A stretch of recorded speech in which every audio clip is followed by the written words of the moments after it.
Alright, what's going on, everybody? Back again today doing another collection video. And today I decided I'd show you guys my Marvel Comics collection. It's pretty much just all trade paperbacks, graphic novels. It's not as big as I would like it to be, but I don't know, I'm happy with it. When it comes to Marvel Comics, I pretty much just buy whatever I want to buy, whatever seems interesting to me. Either that or whenever a new Marvel movie or Marvel TV show comes out, I will go online and I'll try to look up what comic book stories were used as inspiration for that movie or that TV show, and then I'll go out and buy those and read those just so I can kind of get an idea of the source material that inspired the movie or TV show that I'm watching. So, starting off this, we'll go ahead and start with these just because it kind of makes sense. So, this is my collection of Marvel Season 1s.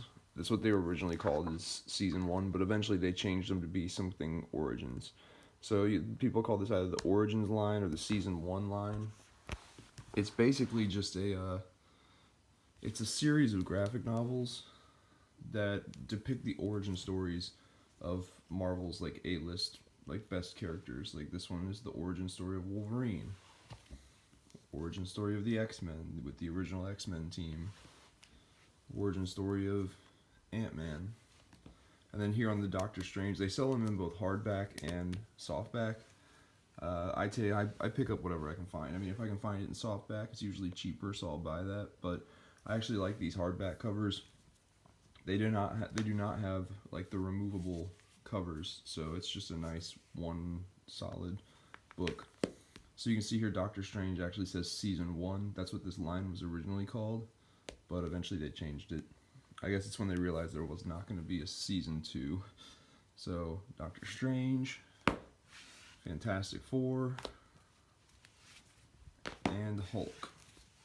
At one point I also had Thor's, but I had Thor's and the Avengers, but I did not like the origin stories.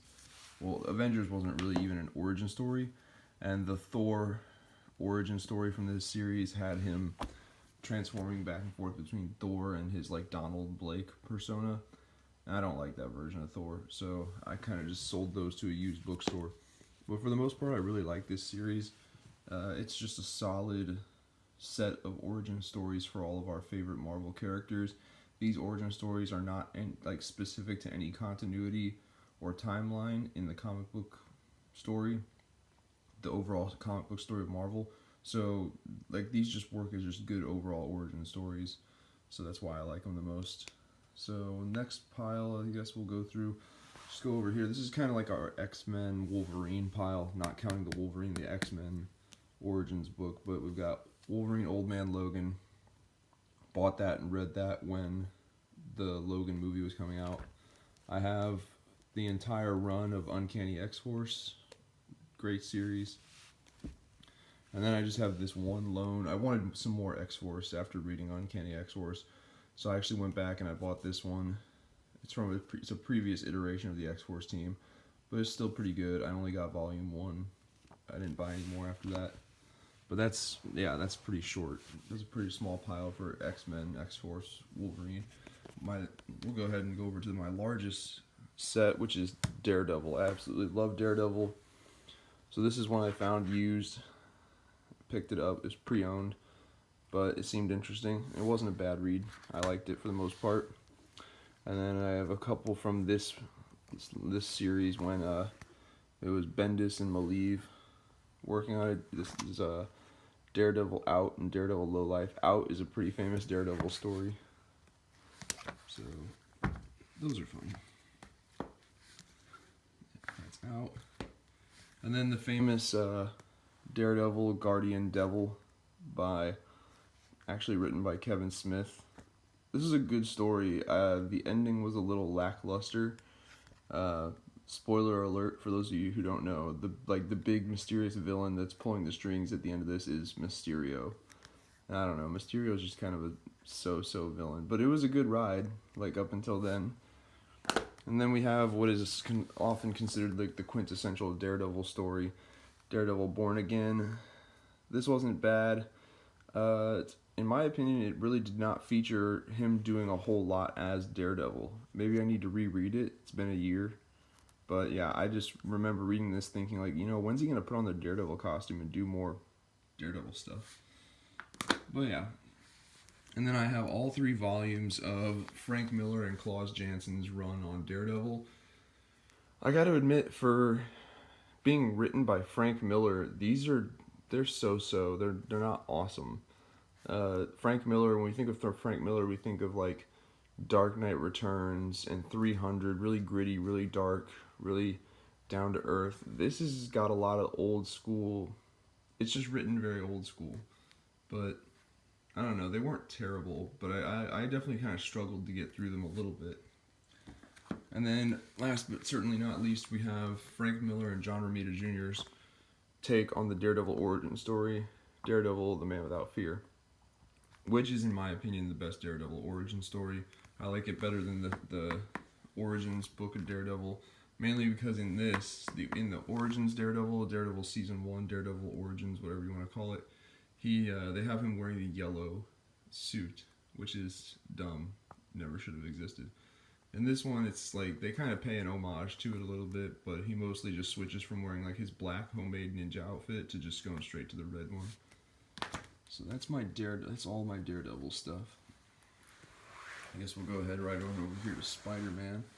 Spider-Man big time. This was kind of like what was coming out when I first started getting into comics, specifically Marvel comics. This was like the current Spider-Man story going on.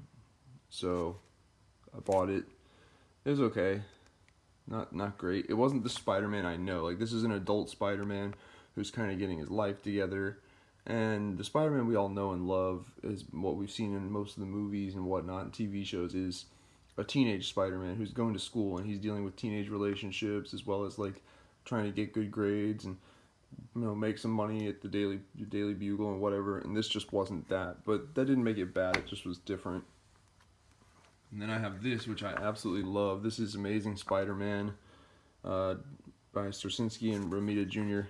This is actually really good. This is where Spider-Man first encounters this new villain. I forget the villain's name, though.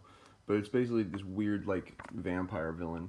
And he just fucks Spider-Man up. And Spider-Man ends up having to kind of think outside the box to beat him. This is also the storyline in which Aunt May discovers that Peter is Spider-Man. So I really enjoyed reading this. That was a really good one. Todd McFarlane Spider-Man Torment, probably the only real famous Spider-Man storyline from Todd McFarlane. A lot of people really know and associate this version of him with the giant eyes. They associate that to Todd McFarlane. But if you were to ask people, like, name me a Spider-Man comic book storyline from Todd McFarlane, the only one I think anyone would mention is Torment. The art in this is a good story, but the art in it just gets kind of like over the top crazy sometimes, and it's kind of hard to just make out what the hell's going on. But other than that, it's not too bad. And I definitely did want some piece of Todd McFarlane Spider-Man in my collection. And then we got my absolute favorite rendition of Spider-Man of all time, Ultimate Spider-Man. I think they did a fantastic job with Ultimate Spider-Man back in the day, rebooting Spider-Man for a new era. They captured everything great about Spider-Man from like the 60s and 70s, everything about him that made him great as a teenage superhero, and applied it to a 21st century setting, a modern setting in a modern high school, and I think it turned out really, really well. Right now, you see this says Volume 1, and this says Volume 3. I'm not missing Volume 2. This is from a different set. It's the Ultimate Collection, so this contains both 1 and 2 of like these. You can tell they're not the same thickness. So, yeah, I have the first 3 volumes. Definitely plan on getting much more as time goes on. So, coming up here now on our last 3 little sets. Go ahead and go through this one right here. This is my Avengers big crossover stories kind of books. Stuff that's not just about, one character. Mainly one character. So I found this one just called The Heroic Age. I think it's a mixture of Avengers and other stories, but this is basically telling kind of like what was going on with the Avengers and all your favorite Marvel characters after the events of Siege. So, Siege is kind of like a turning point. For the longest time throughout the 2000s, Marvel had this very like darker tone. A lot of the heroes were the enemies and enemies were heroes, and people were fighting each other. This all came about because of Civil War. We all know what that is. And Siege was kind of the ending to that. Siege is where the final fight was fought, and the Avengers, Cap, Iron Man, Thor, and all the other heavy hitters and A-listers from Marvel, they all kind of like, after this, they all got their shit together and it started becoming a bit more like heroes again. And then we have Secret Invasion. This is a good story where the Skrulls, if anyone has seen the Captain Marvel movie, you know who the Skrulls are, the green shape-shifting aliens. It turns out they have invaded Earth. They invaded it a long time ago, and they have shape-shifting Skrulls in positions of power all over the planet. And some of the superheroes in this turn out that they're not the superheroes, they're actually Skrulls, and they've been Skrulls for a very long time. It's a good read. It takes place during this darker era of Marvel. This you can see right here. This is not Steve Rogers, Captain America. At this point in time, Steve Rogers is dead, and Bucky is in his own version of the Captain America outfit. But it's a good story. I really liked it. And then of course we have Civil War. We all know what the deal is with that. Captain America, Team Cap, Team Iron Man. In this, it's not called the Sokovia Accords. In this, it's called the Superhuman Registration Act. But it's the same deal. If you're a superhuman, you have superpowers. You have to put your name on a government registry. They have to keep track of you, monitor you. You have to attend trainings. You only do missions they tell you can do. Blah blah blah. Iron Man goes along with it and supports it. Cap does not. Civil War. Good read though. And House of M. This I just really wanted to read because we want to talk about a really good Avengers and X-Men's crossover story. Between this and Avengers versus X-Men, just flat out Avengers versus X-Men, really good. There's actually, a lot of people don't know this, but there's actually been a good amount of tension between the two teams, the Avengers and the X-Men. Because while the X-Men do want to like protect Earth and protect people, they also have a duty to themselves where like they have to protect themselves. They are mutants, and the Marvel universe is a world where being a mutant isn't necessarily a good thing in a lot of people's eyes. So sometimes they have to kind of like, I don't know, dial down how much they're out there to save the world and worry a little bit more about saving themselves and looking out for each other of their own kind. Meanwhile, the Avengers are over here just pretty much all the time looking out for the world. So they do butt heads a little bit. And yeah, this is also a good story. If you want to know how some like mutant powers can really go off the rails and do a lot of damage, this is a good story if you haven't read it. New Avengers, The Sentry. I bought this one because I'm not really like big into reading any particular Avengers team. I just really like The Sentry. I think Marvel, they took a lot of superhero comic books and stories have like a Superman type character who's just like the be all end all, just ultra powerful character. And I think Marvel did a really good job here doing that, but doing it in a new way. Like this guy right here in the top, the Sentry, yeah, he is immensely powerful, but it comes at a price, and a pretty heavy price. And I think Marvel's always done a very good job of showing that with this character. And this is kind of the Sentry's reintroduction. Well, it's really his introduction to the Marvel Universe. They kind of pose it as his reintroduction. If you read it, you'll understand. But if anyone likes the Sentry or wants to know more about the Sentry, this is a good starting point. Secret War. This is where Marvel kind of started to go into that darker area. They're right here. Nick Fury recruits these five, plus I think Luke Cage, into doing some sketchy shit in a foreign country without authorization, and then he wipes their memories of doing it, and it comes back to bite them in the ass. This is where Marvel started to get darker, and this is where people, like the heroes, started to not trust each other and realize that the lines between good and evil were getting blurred. So if you want to kind of see one of the things that started on the road to Civil War, check that out. And then of course we have the Infinity Gauntlet and the Infinity War. I am somewhat of the way through this. I've finished Infinity Gauntlet, not quite done with Infinity War yet. I find most of the stuff I try to read, if it was published prior to the year 2000, for some reason find it kind of hard to read. It's just a different style, but you know, whatever. And then Deadpool, we got Deadpool Assassins. I wanted a good story with Deadpool and his new Marvel Now look. I actually really like this costume for Daredevil, and I found this one, so I picked it up. So far, it's pretty good. Deadpool Monkey Business, him interacting with Spider-Man. This is from the Dark Reign label, Deadpool Thunderbolts crossover. Very short story, but good. Deadpool Dark Reign. Deadpool goes up against, it looks like it's Hawkeye, but it's actually Bullseye dressed as Hawkeye. He's posing as him for the Dark Avengers. And then, of course, Deadpool Secret Invasion. This is the role Deadpool played in that Secret Invasion story I showed you in this pile. He actually was the guy who, he found the weakness, the way to destroy the Queen or whatever.